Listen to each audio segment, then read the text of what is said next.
اعوذ باللہ من الشیطان الرجیم، بسم اللہ الرحمن الرحیم۔ السلام علیکم پیارے بہن بھائیو، گولڈن لائنز میں آپ کو خوش آمدید کہتا ہوں۔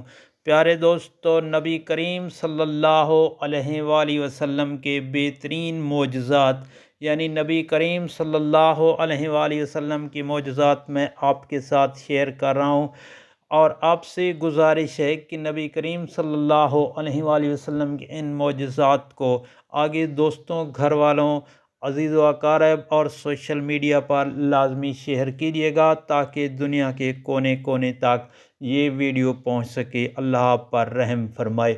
یہ آپ صلی اللہ علیہ وآلہ وسلم کا معجزہ تھا کہ حضرت انس رضی اللہ تعالیٰ عنہ کے باغ میں آپ صلی اللہ علیہ وآلہ وسلم نے قدم رکھا تو وہ دوبارہ پھل دینے لگا۔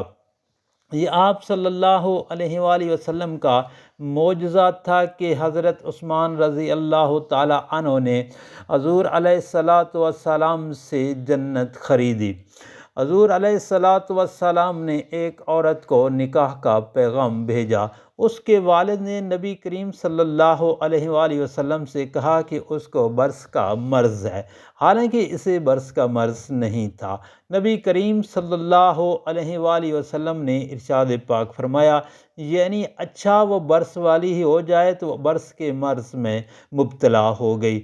حضرت امام ابن سعد حضرت عمرو بن میمونہ سے روایت فرماتے ہیں کہ مشرکین نے حضرت عمار بن یاسر رضی اللہ تعالیٰ عنہ کو آگ میں ڈالا۔ حضور نبی کریم صلی اللہ علیہ وآلہ وسلم ادھر سے گزرے تو حضرت عمار رضی اللہ تعالیٰ عنہ کے سر پر ہاتھ پھیرتے ہوئے فرمایا، اے آگ، عمار پر اس طرح سلامتی والی اور ٹھنڈی ہو جا جیسا کہ تو حضرت ابراہیم علیہ السلام پر ٹھنڈی ہو گئی تھی۔ اس پر آگ حضرت عمار رضی اللہ تعالیٰ عنہ پر ٹھنڈی اور سلامتی والی بن گئی۔ یہ نبی کریم صلی اللہ علیہ وآلہ وسلم کا معجزہ تھا کہ پیالے میں ہاتھ مبارک ڈال کر اس میں سے 5 چشمے جاری کر دیے۔ یہ نبی کریم صلی اللہ علیہ وآلہ وسلم کا معجزہ تھا کہ کنویں میں تیر ڈالا جس سے کنویں کا پانی بڑھ گیا۔ یہ نبی کریم صلی اللہ علیہ وآلہ وسلم کا معجزہ تھا کہ بوڑھی عورت کے مشکیزے سے اپنے ساتھ کے تمام صحابہ کو پانی پلایا، لیکن مشکیزے میں سے پانی کی کمی واقع نہ ہوئی اور ویسے کا ویسا ہی بھرا رہا۔ یہ نبی کریم صلی اللہ علیہ وآلہ وسلم کا معجزہ تھا کہ 2 درختوں کو جوڑ کر اپنے ارد گرد پردہ بنا لیا۔ یہ نبی کریم صلی اللہ علیہ وآلہ وسلم کا معجزہ تھا کہ ایک سرکش گھوڑے پر اپنا قدم مبارک رکھا تو وہ مطیع یعنی فرما بردار ہو گیا۔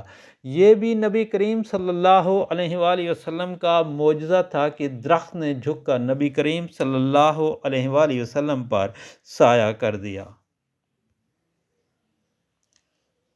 یہ آپ صلی اللہ علیہ وآلہ وسلم کا معجزہ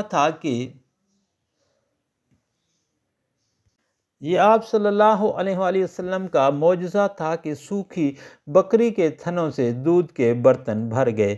یہ نبی کریم صلی اللہ علیہ وآلہ وسلم کا معجزہ تھا کہ معراج سے واپسی کے بعد سورج کو غروب ہونے سے آپ صلی اللہ علیہ وآلہ وسلم نے روک دیا تھا۔ یہ آپ صلی اللہ علیہ وآلہ وسلم کا معجزہ تھا کہ ایام خندق، یعنی جس وقت غزوہ خندق تھی، میں ایک روز سورج کو غروب ہونے سے روک دیا۔ یہ آپ صلی اللہ علیہ وآلہ وسلم کا معجزہ تھا کہ غروب شدہ سورج کو واپس لوٹایا۔ یہ نبی کریم صلی اللہ علیہ وآلہ وسلم کا معجزہ تھا کہ 2 دفعہ چاند کو انگلی کے اشارے سے 2 ٹکڑے کر دیا۔ یہ آپ صلی اللہ علیہ وآلہ وسلم کا معجزہ تھا کہ حضرت ابو ہریرہ رضی اللہ تعالیٰ عنہ کو چادر میں کوفتے حافظہ عطا فرمائی۔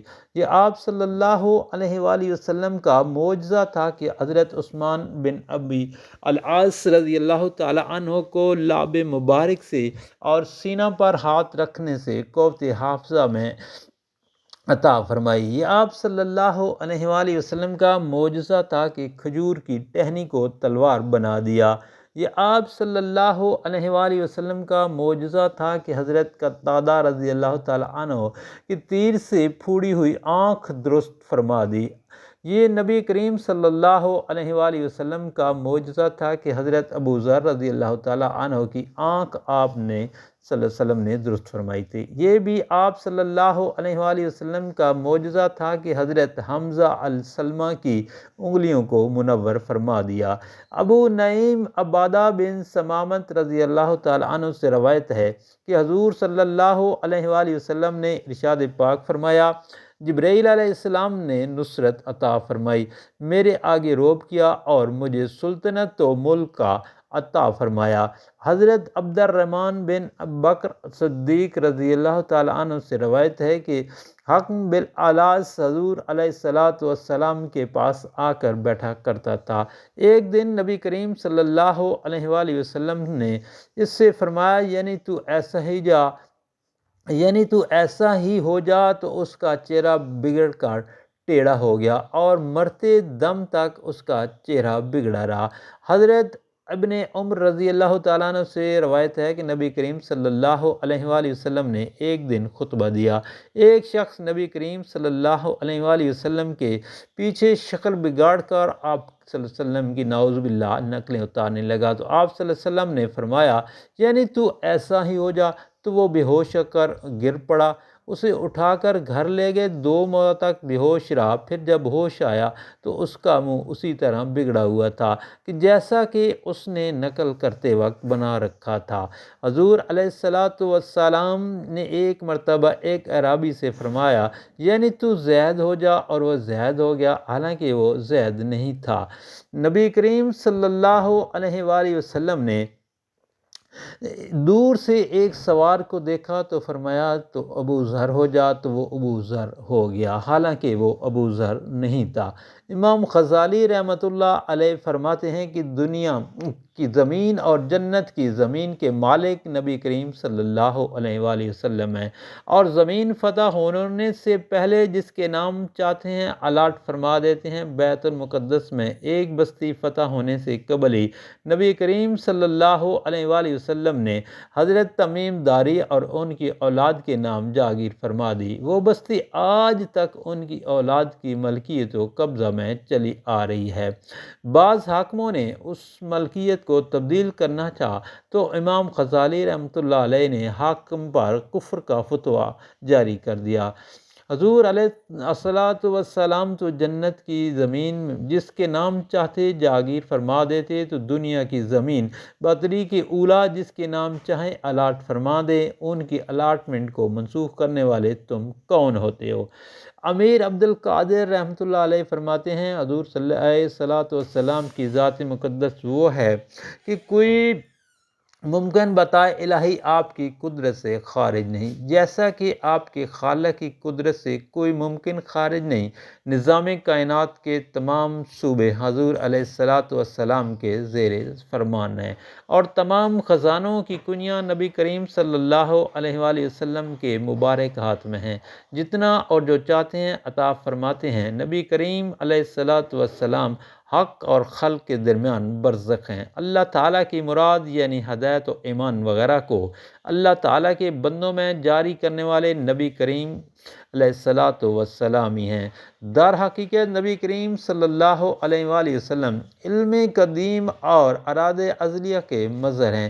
نبی کریم صلی اللہ علیہ وآلہ وسلم کا ارادہ حق تعالیٰ ہی کا ارادہ ہے۔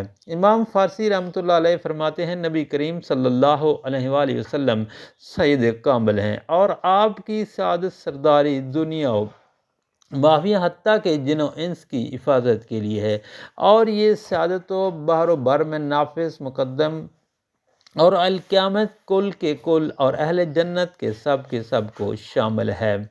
پیارے دوستو، نبی کریم صلی اللہ علیہ وآلہ وسلم کی یہ جو مبارک معجزات میں نے آپ کے ساتھ شیئر کیے ہیں، ان کو آگے دوستوں، گھر والوں اور عزیز و اقارب کے ساتھ لازمی شیئر کیجیے، اور سوشل میڈیا پر بھی لازمی شیئر کیجیے، تاکہ دنیا کے کونے کونے تک نبی کریم صلی اللہ علیہ وآلہ وسلم کے یہ مبارک معجزات پہنچ جائیں اور ہر کسی کو اس کا نالج اور ہر کوئی ان سے فیض یاب ہو سکے۔ اللہ تعالیٰ آپ سب کی پریشانیاں دور فرمائے، آمین یا رب العالمین۔